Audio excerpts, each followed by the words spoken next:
I was thinking about how mindset is so important to sticking to this new way of eating. It's actually important anytime you're starting a new habit.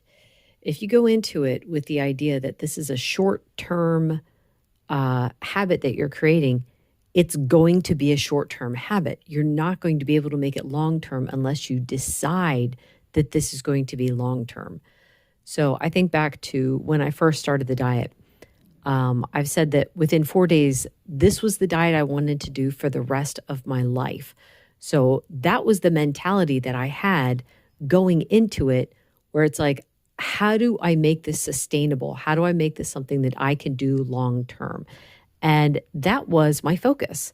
Everything centered around making this the rest of my life.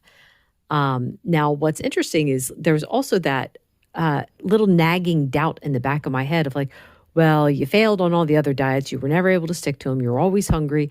Is this going to be the same? And I saw very quickly that it was not the same kind of diet. So therefore, it was easier for me to stick with because I wasn't hungry all the time. Um, Granted, there were other hurdles to overcome, like temptations and stuff like that. But having the mentality of this is long term, that was like one of the biggest things that helped me stick with it. I was thinking too, there's that idea of if you think you're going to fail, you're likely going to fail. It's very, very hard to overcome negative thinking. So even if you don't believe it at first, at least try thinking this could be something that works. This could be something I can stick to.